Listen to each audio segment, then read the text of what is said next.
And you can see the principal was a Muslim, Azeez. Deputy principal he was a Singhali. Vice principal was David, who was a Tamil. Coexistent. He wanted to convert Zahira into a university. Singapore wanted to send their students to study in Sri Lanka, and you have proof. Here is my resignation. I resigned. Please show me a way get out of this situation. You had to have trust in Allah. And we had to work hard. And be honest. So now I'm thinking, I had to make 1 million. There were 8 Arabs landed in Beruwela. One of the things that we were involved in as a World Muslim Forum is coexistence. Assalamu alaikum. Welcome to Telling Life program. Today I am meeting Captain Aga Barrie from Canada. Brother Aga Barrie was born in Beruwela, Sri Lanka in 1936. He became an engineer in the 1960s. He is also the founding chairman of the World Forum for Sri Lankan Muslims, an expatriate organization interested in giving back to Sri Lanka and then elevating the society. I have the pleasure of meeting him on the Zoom. Please help me in welcoming Captain Aga Barrie. Brother Aga Barrie, AGA Barrie, thank you for joining the program. Let's start. Tell me about yourself. Assalamu alaikum, Dr. Ali Rahman. Thank you very much for interviewing me. It's indeed a pleasure. Before I start, I would like to say some words about my parents. I think my life revolves around their influence on me, especially my mother. Because I lost my father when I was 6 months old. We had about 9 siblings, and my father and my mother, they lost all of them except myself and my brother and my sister. I think that's about 6 siblings. So which gave my mother sort of, she made so much of dua for me, application. And that's why I was able to do very well in my life. You see, even in my note that I sent you, I would have said, changing adversity into excellence. So it says a lot. That means from the day I was born till today, I had to face so much of difficulty in everything. It doesn't matter what, but I used to overcome with excellence, with the help of Allah. So my mother is the eldest of the Villa family in Beruwela, and they were also involved in Bahari Takya. One of the, I'm sure you would have heard about Bahari Takya, where we used to have big kandri every year. And my father is one of the alims who comes there to recite from God. Of course, my father passed away when I was 6 months. And then I was brought up by my mother and my mother's sisters in Beruwela. So, of course, as I mentioned there, I had gone to Tamil school up to grade 5. Then one of my uncles, he had the vision, very much involved in social activities. He knows English is a must, but in Beruwela, English is not spoken or not taught even in school. Hardly any school that taught English. So he said, no, we should go to Colombo and start studying, do your studies in English. What is the period we are talking about? So when were you born? Okay, I was born in 1936, and then I got myself admitted to Maligahan Tamil School in 1941. Right. And till 46, I was in Maligahan School. So I had gone up to grade 5, during which time I also did my, as usual, as any other village boy, used to go to Madrasa, Pallikodam at that time, yes, and finish your Quran. And then my uncle, as I told you, he's a visionary. So he wanted us to do better in studies by going to Colombo because they had their own shops in Colombo. He said, no, you come with me. So I was admitted to Hamidia School in 1946. Any other village boy, proficiency in English is 0. Then I could not get into the real 5th standard because my standard of English is so low. So they put me in a special class, which is almost with a kindergarten or grade 1 student. Hamidia is a feeding school to Zahira. yes. Most people live in Messenger Street almost, if you know Colombo, that is where most of the Muslims were living at that time. Yeah. So my uncle had a hardware shop in Messenger Street. Yes. So it was walking distance to Hamidia. So then within 1 year, I was trying to get to Zahira. So I went for an interview even there. I was okay in everything except English. They said, no, you have to improve your English. So we cannot admit you to Zahira. We'll put you in the evening school. Anyway, I did very well. Second term, they put me to grade 3. And at the end of the year, I got a double promotion. So when I got into grade 5, I was transferred to Ada College proper, Ada College Colombo proper in 1948. That is how I started my studies at Zahira. And that's the same year. It's a coincidence. Azeez also took over Zahira as the principal. In 1948, pbuh was the principal when I joined. Okay. But he was since he took up to politics, so he had to find someone else to replace him. Yes. And alhamdulillah, I found the right person, and Azeez became the principal in 1948 also. So 48 onward, again, it's a challenge because my proficiency in English is not that great. Because you can imagine a boy who studied, but in maths and other subjects, no one can catch me. I'm way ahead of time, other people. But the language was a problem. It was a big issue. But I was able to read and improve my English. From 5th standard onward, my position was 26 out of 32 boys. Second term, I came 4th. And the third term, I came 2nd. And I got promoted to Form 1. First time in Form 1, I became 1st. I kept maintained that position of being the first boy in the class, right from Form 1 to HSC at that time, that is Free University. So, alhamdulillah, as I said, it is again dua and application from my mother. Now, tell me why Zahira? Was Zahira a prestigious school at that time? Zahira is the only Muslim school in Colombo. As a matter of fact, it's the only Muslim school in the whole Sri Lanka at that time, a famous, worthy of calling a school. And I went to Zahira. Again, Zahira itself, I spent from 46 to 56, 10 years. Yeah. It's not easy. So during which time, I must tell you an incident. I didn't want to be a burden to my uncle. There was an advertisement just tailor-made for me. Yes, we have first tuition. You must have distinction in math, physics, and so on and so forth. And you should have been a volunteer, a cadet or scout. This is for naval cadet to join the Navy. Right. But the application said I should get the signature of the guardian and the principal. When I went to principal, and that is where my life changed. The principal looked at the application. So it was A.M.A. Azeez. Yeah, A.M.A. Azeez. He said, what's your problem? You're a good student, can't you? I said, no, I cannot afford because my uncle, I don't want to be a burden to him, so I better do a job and I can go on. He said, no, money is the problem. Okay, I'm going to give you a scholarship. You move to the hostel. This is why I appreciate Azeez. Even there, he was able to see my future. Yes. Yeah, my future, because he was, as a principal, as an educational, as a visionary, he was able to see I must be having a lot of potential ahead, but my only obstruction is finance.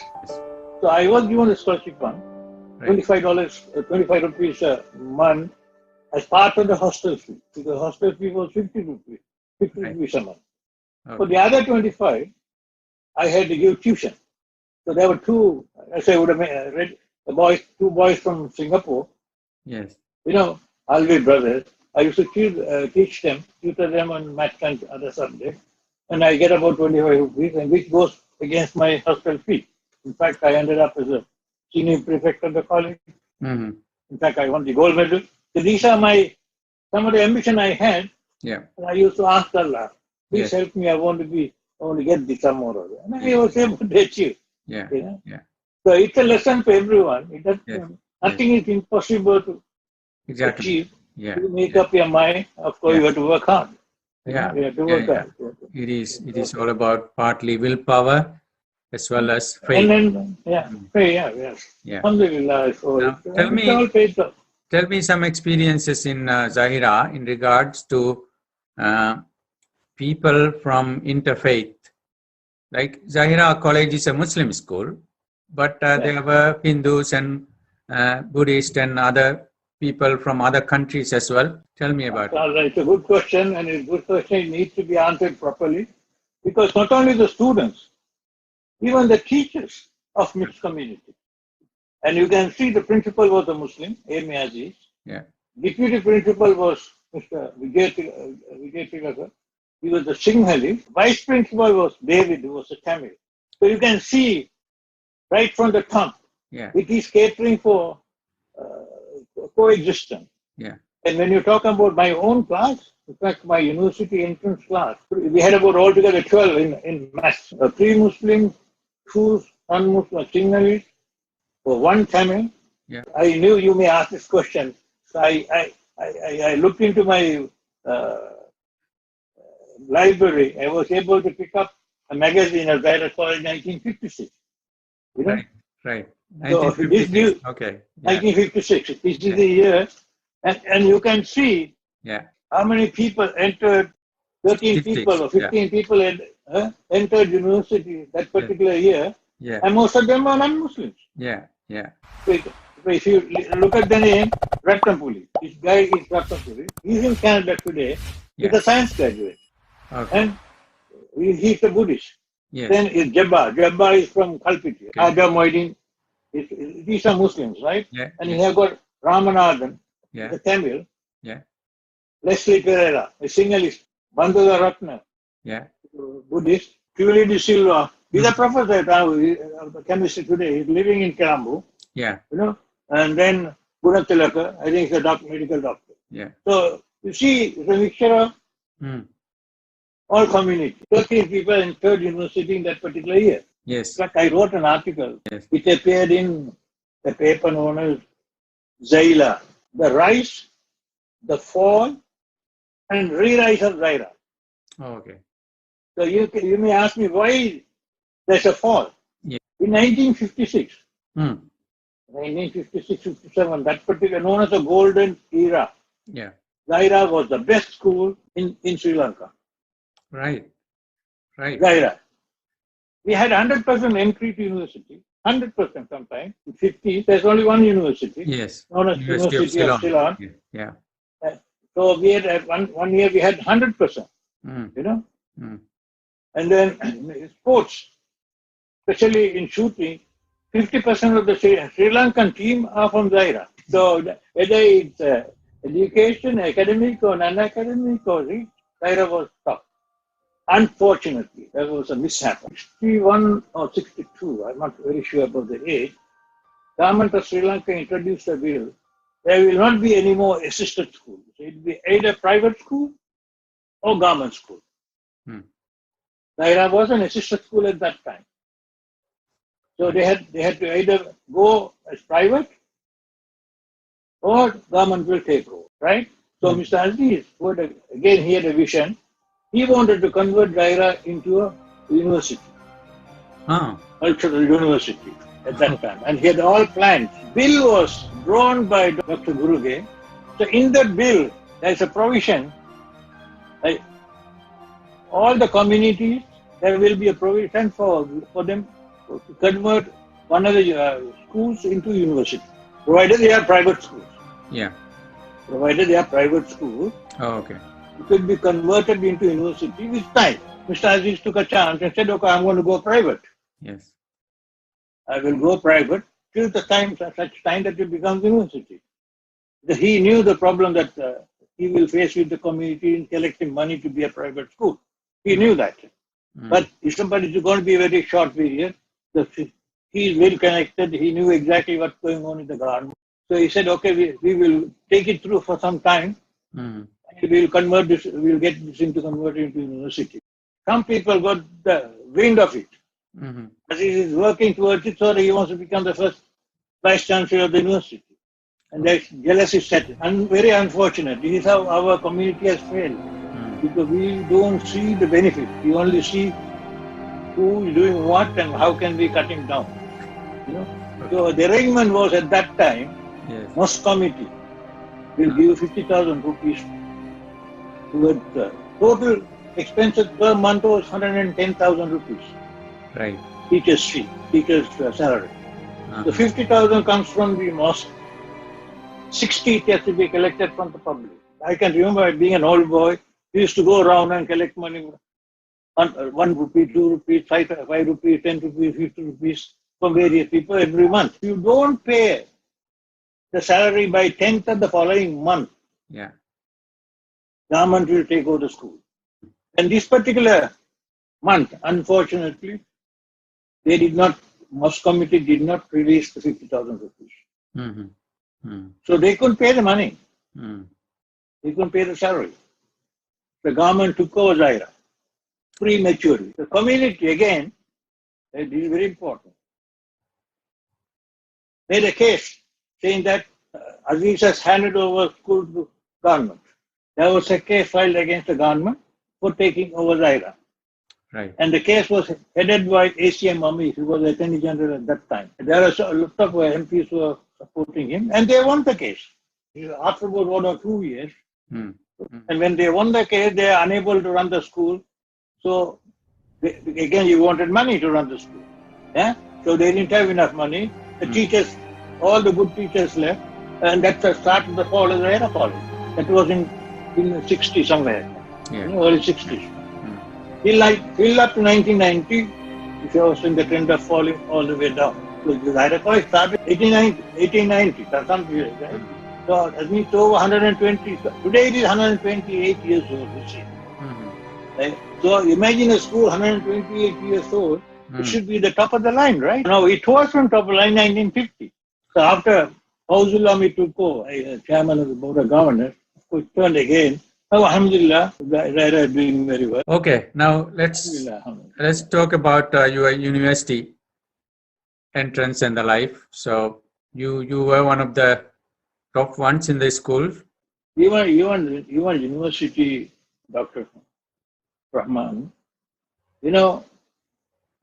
at that time, the deputy principal was in charge of selecting where the students should apply.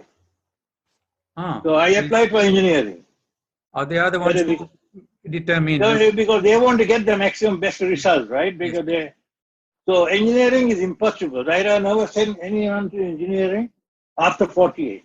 There was one entry in 1948. So now 48, 55, 56, hardly any. The previous year, I showed you Haja Moidin, he was the best student the previous year. He applied for engineering, he failed. Right. So, that's the best, he was the best student. So the deputy principal came to me and said, Barrie, you don't apply because you will fail. Yeah. I want good results, I apply for science. Yeah. I can still remember telling him, sir, no, let me try again because I'm still young. I was thinking in my mind, I don't want to, if I miss engineering, I want to be in the police force. Or I want to take up TCS, one of the two. For that, you have to be under 24. So I said, even if I fail, I still can do a 3-year science degree. I can still be under 24. So I gave the good reason why I want to try. And he said, okay. Alhamdulillah, again, another challenge as usual. Yeah. I came out with four A's and then I did very well because being not only good in education, in studies, I was also a good sportsman. This is a plus point. Yes. To enter. So two of us entered engineering, myself and Leslie Perron, the other Sinhalese boy. But he did not go through university. He joined the Navy. Without going to university, he joined the Navy. Again, university itself is 4 years of challenge all the time. So it was in Colombo. Colombo. And Mr. Azeez, he thought I was a very good student. And he even took a bet with one of his friends, who was Dr. Salim. I don't know if you heard of him. His son entered engineering from Royal College. His son. So they are good friends. Probably they would have been talking to each other. He said, my son is also there. Oh yeah, I got my best students also entered engineering and so on. So when it came to first exam, that is known as Part 1 engineering, he got a first class. Salim got a first class. I just passed, unfortunately, because I was more interested in sports. I was playing raga, I was getting more involved in sports. Mr. Salim came and told Mr. Azeez, principal, you are talking so much about your student. We just passed and my son got first class. So he doesn't speak that much of a good student. Yeah. So Azeez called me. He said, what is wrong with you? I said, why, sir? No. I thought, my friend, that you are the best student and you will do very well in the game, but you have just passed and his son has got first class. So yeah, I spent all my time with him. Sir, don't worry. The final, if he gets a first, I'll get a super first. I had to give up. I gave up all my sports. I have made up my mind to do very well in the exam. So to cut the story short, he just passed. I got a second class. Okay. Congratulations. So, no. This again. Yeah. You have the Allah's blessing. Yeah, of course. And you have to work hard. I took the exam, and in university, especially if you do well, the first 5 are selected to be instructors or helpers. Yes. So I got selected as one of the instructors. Yes. Okay. During that time, there was a team of engineers came from Nigeria to recruit people to Nigeria. I got selected as an assistant professor, lecturer to go to Nigeria. Yes. So I was so happy. I thought my mother will be happy. So I went and told my mother, I got a job. She said, no, you are not leaving. You're not leaving me. Yeah. As far as I'm living, you're going to be here. Okay. So I remember tearing the offer. Yeah. I said, yes, Mom, I will never go. That is again, I'm telling all this, you have to have the blessings of the mother. And then I got selected to railway. So my first job was railway. And then it was 1965. So I was now getting, as you said, your question to answer. Yeah, I'm ready to get married now. So I had gone 65 December to Beruwela to make some arrangement for the wedding. Yeah. Then I had a call from the railway. Holiday cancelled, report back to duty because there was a major disaster in Mana, cyclone. It's a major cyclone in 1965 December. Chief engineer at that time is Mr. Wfslm. He'll go to the site and he assessed the damages and he has sort of recruited people and he said it can be finished in 6 weeks. The message I got was report to him at Anuradhapura, even in the middle of the night, don't worry, just disturb because they normally sleep. The engineers, they sleep in the saloon. The saloon means it's a living thing that you can attach to the train and you can go anywhere you want. You stay there, you work, and it's known as a saloon, So he said, I'm in the saloon, you put me up anytime you come there. So I reached Anuradhapura about 2 o'clock in the morning from Beruwela, right? So when I reached him, he said, I received the damage that you have got in Mana. 6 miles of track has got damaged. It's going to cost me so much of money. Don't worry about the money. I had told all the station masters, whatever collection they have, they will give you for your expenses. Keep track of money. And also I had recruited 300 people, casual labor, to return and I want to finish in 6 weeks. Okay. So that's what he told me. I said, okay, good. And I went there next morning. By the time I went to Mana from Anuradhapura, it took another 6-8 hours. The next morning I reached there and I walked the entire 6 miles. So they are working day and night, double shift, to finish in 6 weeks. So I walked the entire thing, came back and called. I sent a message to all the foremen. I said, no more day and night work, all had to go to sleep. So, and I had a meeting with all the foremen. I asked them one question. How long will you take to do 1 mile? He said 1 week. So that is why we have come out with 6 miles, 6 weeks. I said, okay, since we can do 1 mile in 1 week, I'm going to do this work in 1 week. He said, yes, I'm going to divide this place into 6 miles. Okay. I'm going to give you 6 groups of people. Okay? You had to finish your work in 1 week. Today, no night work, it's morning 6 to evening 6. You take whatever number of people, they only wanted 50 people each for each mile, 1 week. So we gave and we finished the work in 1 week. And that is one of the things that I have did well in railways. And immediately I was promoted district engineer, even though I was assistant district engineer. So I took over the district and I got married in 1965. 65. You were staying in Anuradhapura during your Yeah, cyclone time. yeah. So Yeah, you knew HM is at Farooq. Yeah, yes, because at that time, it's another interesting era of our life. Yeah. And Anuradhapura is is a Buddhist center, city for the Buddhists, right? And you will be surprised for the coordination meeting of the Anuradhapura district. There were more Muslims than non-Muslims. Assistant engineer, assistant district government agent was a Muslim, Farooq. Our district engineer, railways. Police superintendent was Dool. Police inspector was Prina. DMO, medical officer was Dr. Mohammed. So village chairman was CP Mohammed. So there were more Muslims in the coordinating meeting than non-Muslims, Okay. So that's a coincidence, yeah. That's a coincidence because it goes to prove at that time Muslims were doing very well. Now we are not doing well. I don't know why. Yeah. So it seems like it was a bit like a golden era for those who really went on that path, getting educated, Yeah. And then that, coming back to Zahira days, I forgot to ask one question. You see, when we talk about Sri Lankan economy, we always kind of compare, Singapore aspired to be, wanting to be like Sri Lanka. And then you had Singapore students at Zahira. Singapore wanted to send their students to study in Sri Lanka, and you have proof. Yeah, right. Yeah, that's the proof we have. That's the proof we have. Zahira had students from not only from all districts of Sri Lanka, because we had Muslim students from all parts of Sri Lanka, whether it's Vetiklo, whether it is Akurana, whether it is Gaul, Matra.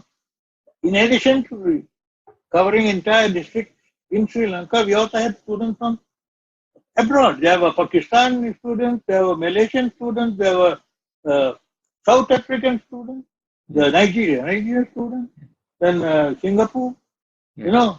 We had international students studying at Zahira at that time, which showed how prosperous the school was at that time. And we had a hostel facility for them, Yes. It's one of the best hostel they had. Let's get back. Now you finished at railways and then you getting started to go to Canada. Is that right? So what happened? No. Again, when you ask me, it goes back to even in railways, I had a challenge. Because, as I told you, I'm not from a rich family. I had to earn and look after. During my towards the end, in 1965, 66, the year I got married, my mother fell sick. So I had to have enough money to look after my wife and my mother. And I also had a baby. My first child was. So my salary of 500 rupees, 600 rupees were not enough at that time to cope up with all this. So there was a provision for a government servant to join the army. So during the first 2 months, you get double pay. You get both pays. Join the army as a part-time thing. Yeah, as a volunteer. Yeah. Okay, so I told my chief engineer, that I have a problem. And he knew that I was an honest man. I will not take any bribe on cent. So, for me, this is the problem. Only thing I know, the railway being an essential service, you are not allowed to join both. But he overlooked that. He said, okay, I'm taking responsibility. You join. And he went on holiday prior to retirement. The deputy chief engineer took over as a chief engineer. And he was very jealous of me. I'm less than 30 years old.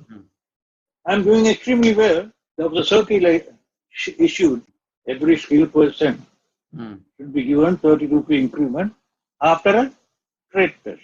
And the trade test has to be done by the district engineer. So this particular deputy chief engineer thought I have neglected. Okay. He called for a district engineers meeting just to expose me. Because I am working both railway and in army. So I wouldn't have time to finish this interview. So he thought the only way that he will be able to put me down. He had a meeting. And then, first of all, he got the best engineer, one Mr. Ratnasingham. Mm. I asked him, Mr. Atman, how many people have you interviewed and what is your percentage of implementation circular so and so? He said he had done 60%. Mm. Okay? And he had done 60%. Like that, he was going down 60, 40, 30. Came to me. I said I had done 98%. I said, Mr. Paul, I told him, yeah, you call this work meeting not to take, you want to put me in trouble. And you don't like my face. Here is my resignation. I resigned. I resigned right there in front of all the people. Because I knew because this man is very vindictive. So I was taking the night mail to Trinco. I had resigned, but still I have the facilities. I'm still a district engineer. Okay. So we are given a berth and we are given the best of the, your berth have 2 levels, right? Bottom and the top. And most people get the bottom one. That is the most comfortable one, right? So being a district engineer, I get the bottom one. I was about to go there. Then an elderly man, I got my partner in that berth to go. And he was trying to go up. I told him, no, you don't need to go up. You sleep here, I'll go up. Then we became friendly and he said, where are you? I said, I'm not employed. Huh? What? How can you be? I said, yeah, I'm on the railway, but I resigned. Okay, we are looking for a job, engineer. When you go to Colombo, why don't you contact our general manager? That was CDE, Ceylon Development Engineering. Okay. They are the Beruwela project managers. So you got the Beruwela job? Yeah. From a train. Well, exactly. Yeah.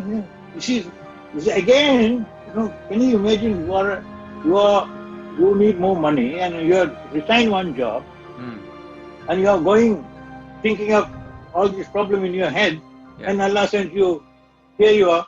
And my salary in Beruwela job was, how much? 4 times the government salary. I was placed at 1,800 rupees a month. At that time it is very handsome salary compared to 400 or 500 in railways and 500 plus 500,000. Okay, and I had given a car and a driver. It is a different thing altogether. And then I left to Canada. That's how I left to Canada. What was the year? 1969. 1969. So I would have been 33 years old, 32 plus. Yeah. I would have been 3 years old, just 3. Anyway, mashallah. So even there, going to Canada, selecting Canada was a challenge. So I had a chat with Mr. Azeez. I told him I'm trying to migrate, I'm going to leave Sri Lanka, I'm going to other countries. He said, if you want to go, I was telling him I was trying to go to Middle East. He said, no, don't go to Middle East. Because it's not a place for young people like you.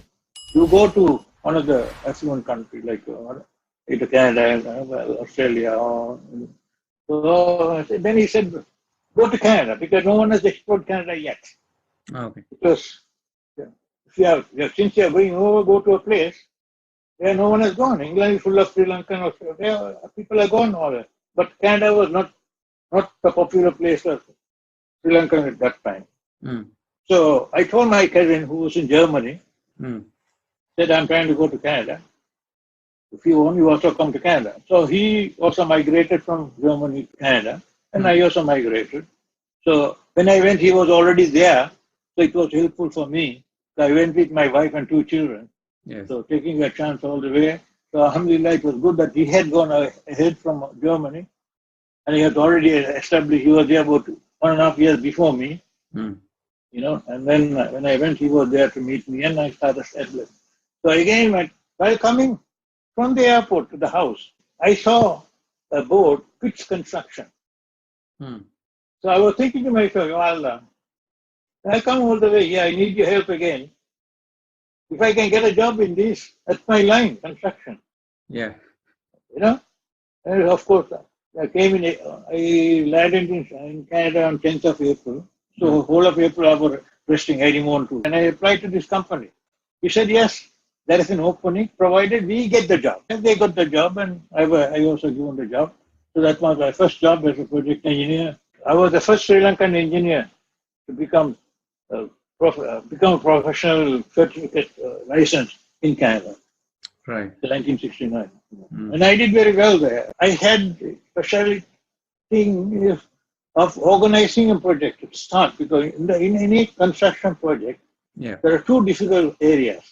One is to start, second is to finish off. Yeah. So of the two, starting is more important than finishing. Yeah. That is where contractor makes all the money at the Yeah. start. Yeah. So I was specializing in that in everywhere. I was able to do about 8 to 9 jobs within about 4 or 5 years for highways and what do you call them, bridges, Yeah. harbor construction, heavy construction. I was doing extremely well. Mm-hmm. The very first, this is very important, honesty again. Yeah. You know, if you want to get ahead in your life, you have to be very, very honest. Yeah. You know, one of the subcontractors approached me 72 January or so.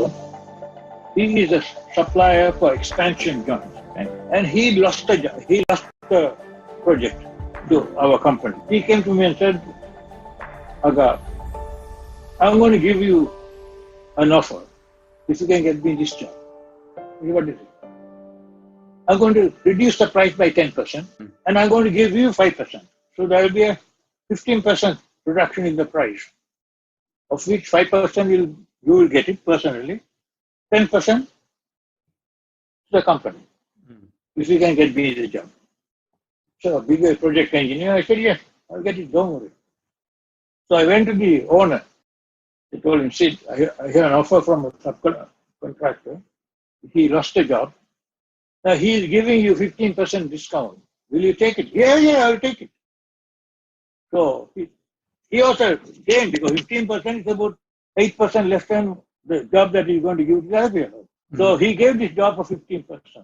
So this man got the job, but he was very angry. He said, I gave you 5%, but you have given all 15%.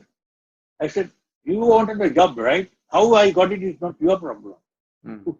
Well, giving 15% discount, all 15% will go to the company. I said, okay. Anyway, he got the job. This was in 1971. 1975, from this guy, after 5 years, I never had any contact with him. He said, Aga, what are you doing for these Christmas holidays? I said, nothing. Can you go to Middle East and promote my expansion joint? Because Middle East was just coming up. And I asked him, why, out of all the people, why are you calling me to do it? No, you are the only honest man I can think of in Canada. I said, okay. So, holidays, I went and I did the promotion, 21. And then when I came back, someone has started the rumor that I have gone to Middle East looking for a job for me. So one of the vice presidents called me and said, Aga, I hear you are gone. I said, no, I never went with that. Since you have planted that idea into my mind, I may take it, because when I was there, someone offered me a job. Yeah. But I brushed it off because I was not interested, because I'm doing very well here. And I left. He said, anytime you want to come back, the doors are open. Don't worry. You can come.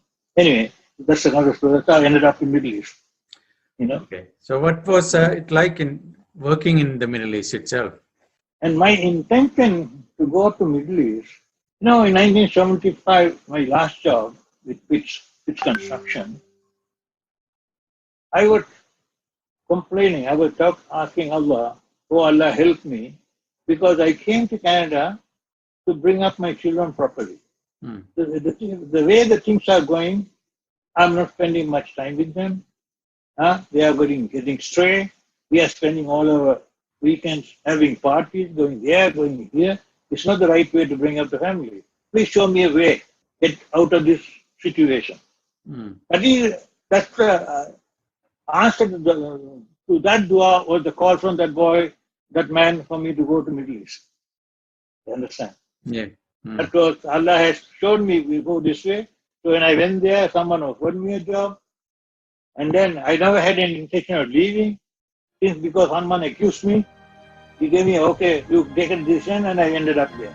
So this is again from Allah, where I was very happy when I went there, because I ended up in Medina. I was able to put my children in Arabic school there. Were able to give them the proper foundation for 2 years, and they were completely sort of transformed into more of a real Islamic way of living, in Medina. Alhamdulillah. So this is the best thing that I had by going to Middle East. Right. And also the job that I had was also my own line in the construction. I was a construction manager, you know. So I was able to enjoy the work. I was able to get a lot of money. I was able to get my children in the right direction. And all around, it was a very good move. I started in Medina. From Medina, I came to Riyadh. From Riyadh, I went to Dammam. Right. You know, going in Dammam, it's another, as I say, Story. different experience. This is a story by itself.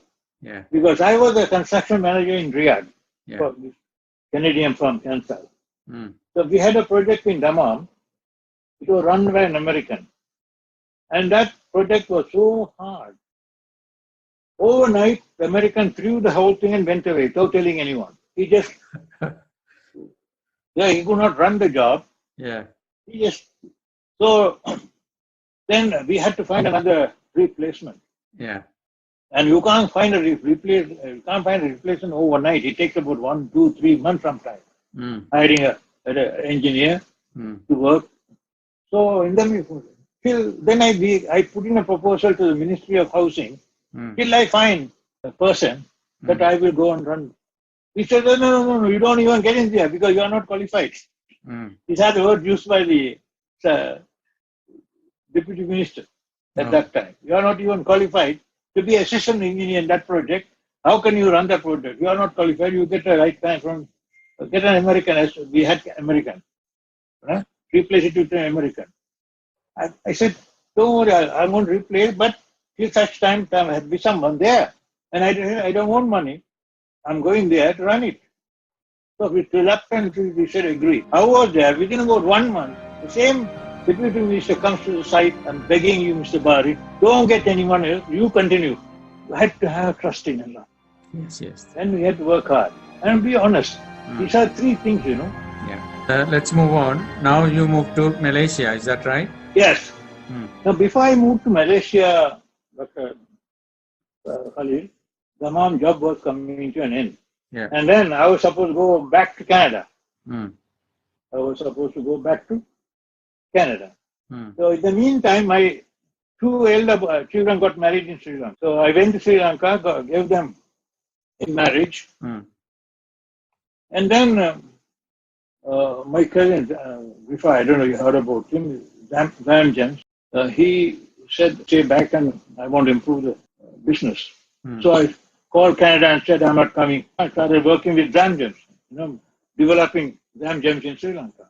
Okay. So, and then I went back in January, sometime in August, my cousin, Rifai comes to me and said, at that time we had already arranged to give his son, my younger daughter. He comes to me and said, well, we're going to have the wedding in December. I said, no, impossible. I don't have any money. So immediately in August, again, I was praying Allah to show me a way. I get a call from a friend of mine in Saudi. Can you join me in the States? I'm going for a meeting. Please sit with me for a meeting. I will send you the ticket and I'll give you $5,000 for expense and things like that. So I left there to the States and I sat with him for the meeting and we had a good meeting. We were trying to promote some business, which we have. Then I came back to Canada. So now I'm thinking, I had to make 1 million rupees. One day, that particular evening or night, I get a call midnight of the night from Saudi Arabia. Mr. Barrie, where are you? I said, I'm in Canada, Kevin, I have been trying to get hold of you last 1 month. I could not locate it. Finally, I got your number here. I want you to come to Saudi, and do a job for which I'm finding difficult to do it. Whatever you want, I'm prepared to pay. Don't worry about it. I said, no, I don't want. I'm not asking for any salary, but I need an advance of 50,000 riyals before I could come take the job. Right. Because I have my daughter's wedding coming up. Don't worry about that. Come. So anyway, I packed up and went there. Right. I did a good job there, and he gave me 50,000. I was there for about 91 to 97, 96. 5 years I was there with him. He never let me go. So 96, I was getting tired. I thought I was retiring anyway. Come back to Canada. Then I get a call from Malaysia saying that, we have got a project and we are looking for a project manager. If you can come more, we appreciate it. So that's how I ended up in Malaysia Right. with Haji Taslim, very good friend. He became a very good friend of mine after. Okay. And he had lots of problems with the government. So, of course, I have a way of getting around people. First thing is honesty. Within about one few months, they know that I'm an honest fellow. So they open up and they help me out to whatever I say. So I was able to win their hearts and I do very well in Malaysia too. Alhamdulillah. The last term was at university. Same, we were working for Minister at that time, Wfslm. Yes. He started a university of their own for Tamil community, Indian Tamil community. So he wants to build a university and they appointed us as the project managers. That is how I got involved in the university. Which we finished. We finished it. It's a nice university in Ipoh. Have you been to Malaysia? Yes, yes. You have been to yeah, it's in Ipoh. Yes. I've been to a place called Cameron Islands. Cameron Islands, beautiful place. It reminded me like my place, like Kandy. Beautiful country, yeah. A lot of places are like Sri Lanka anyway. It's one of the best places I worked. And then I joined there 1996. I was there till 2006 or 2007. Then I came back to Canada. One is, you see, you were born in Beruwela and you have lots of projects and friends and relatives and all that. And then you have a mosque there, the Abrar Mosque. Tell me about it. The history says there were 8 Arabs landed in Beruwela. I'm sure you're aware of that. Yeah. Okay. So according to my family roots, it goes back to one of them. So when these people came, I'm sure they would have started spreading Islam also because they would have married. Because unlike other people, according to my theory, the Arabs who came to Beruwela, they were able to speak Tamil because they didn't come straight from Yemen to Beruwela. They had come through India, Malabar and area. Yeah. So there they would have been there for some time. From there only they would have come down south to Sri Lanka. At that time they would have learned, they would have had few words of Tamil because they would have married Tamil lady. Their family would have been Tamil speaking people. That is why when they came to Beruwela, our Tamil was Arabic Tamil. The mixture of Arabic words and Tamil words and some Sinhalese words also. So our Tamil is completely different to any real pure Tamil. So now, Bang children, Musa goes, we have Arabic word, but the words are Arabic Tamil. Bangu ring, Savan is Arabic word. Would have come down and the first mosque was built 920 AD, 1100 years ago this year. There's a program going by CIS, Center for Islamic Studies, under Azeez Hussain. They invite people, non-Muslims, to mosque to propagate Islam. So this was one of the projects we intend doing in Abrar was to convert this into a center like that. So the last meeting we had with the trustees of the mosque and Imtiaz Baqi Maka and Azeez Hussain and some architects, how to convert this area into a tourist attractive.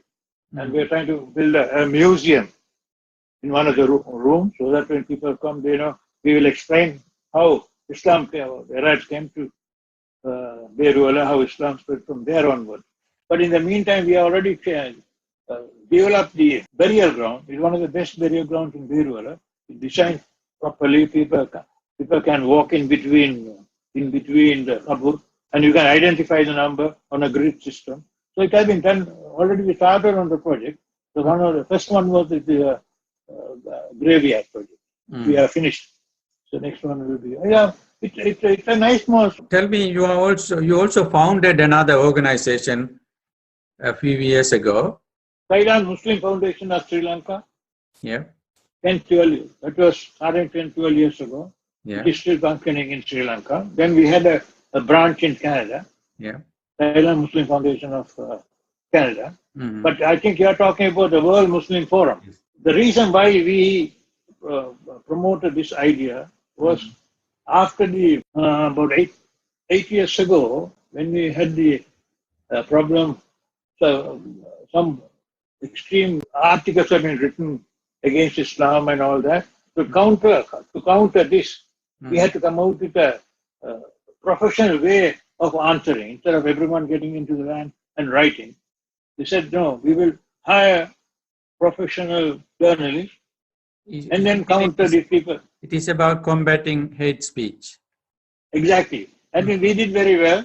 We did so well. The Daily News gave a special page for Latif Farooq, he's one of our members, to write about Islam. Yeah. So we overcame that. So at that time we thought, we have 500,000 Muslims around the world. Why can't you sort of get them together and we can get the intellectuals, come out with something, which will be worth looking after our community and also looking after other Sri Lankans too. If we are united, we can extend our knowledge, whatever we have. Good for the country, good for the community. That is how the World Muslim Forum originated. Right. And then that was about 8-9 years ago. Yeah. Last year, we officially launched it in London, how the World Muslim Forum can help education. So we have done a study where and where, what we are missing and how we can get involved. And we found out 85% of the do not get to university. Of the 35%, of course, they are qualified. Some or other, they can do some technical job, they can go or they can migrate to other country, they can use their skill and get into university after and so on and so forth. But the first 50% that gets dropped out before all level, it's a major problem for Muslim community. Not only Muslim community, even other community is the same. Even others have done a study. The first 50% are the people who are giving trouble to the country. I don't know, you have heard about Dr. Raish Mustafa? Yes. He has come out with a new way of teaching preschool. Right from the time of a child is born, or even before the birth, when she is pregnant, you can teach the mother, and then from there onward, and so on and so forth. Few modules so that we can improve the student that's getting into grade 1. Once you improve the student getting into grade 1, the standard of education will go up for sure. Yeah. So once it goes up, we can reduce the dropout. Because, unlike the other associations, it's nothing. It's how can we contribute to elevate our community or even the entire human being into a different level. And I like to, even I'm the chairman, but I like to hand it off because I'm too old.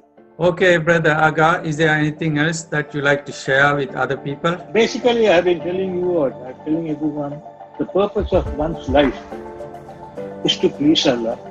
In the meantime, help other people. If you live in this concept, your life becomes very easy. Allah makes your life very easy. Yeah. Nothing is impossible. To please Allah first of all, and to help the humanity. The first sermon Prophet ﷺ gave when he went to Medina. Not many people know about the first sermon. They all know about the last sermon. When he went to Medina, not all are Muslim. He mentioned only 4 things. First one was spread peace, which is more important today than those days. Spread peace. Second one, feed the poor. Is more important, even today is more prevailing than at that time. Third one, do not disconnect relationship with your kith and kin. Maintain relationship. It's nothing to do with Islam. First one is peace, then peace. Second one, feed the poor. We didn't say feed Muslims. Third one, don't cut relationship. For the fourth one only, he said, pray in the night. He didn't want us to show that you are Muslim at that time. Probably you pray in the night to the Creator. So if we apply that today, we can live in coexist. You can live very well with other people. One of the things that we involve in as a Muslim, World Muslim Forum is coexistence. Yes. We have to live in peace so that we can be happy. So that we can do our ibadah, we can help other people. We have, living in peace is a fundamental thing, I think. Okay. Inshallah. Great initiatives. I'm just sharing my experience so others can get benefit. That's the main thing. It's not a question of you have to tell about yourself. Allah knows your intention is not to brag, but people should learn something from what you do, because you get only handful of people who have gone through such life. Exactly. You know, so those people, not only me, anyone who has gone through, should share why did they overcome the problem? How did they overcome the in fact, I have written, I have written few books, leadership, Islamic concept, ABC of leadership. I have put all the characteristics that is required for a leader under alphabetical order, ABC, like ability, bravery, C, and so on. And I have put, and given Quranic ayat and hadith to support it. So, again, the purpose of this program is also exactly what you said. It is about partly to identify certain people's experiences and then share. So human experience is very, very unique, and then the technology these days allows for that. So we can preserve some of the memories. There are so many things you can. Inshallah, so your program is very worth listening. Very nice to talking to you, brother. Very nice. Aga Barrie. So you have done so much in your life and you have given to other people as well. Inshallah, we'll keep in touch. Thank you for joining the program. Assalamu alaikum. Thank you very much, Dr. It was a pleasure. Alaikum salam.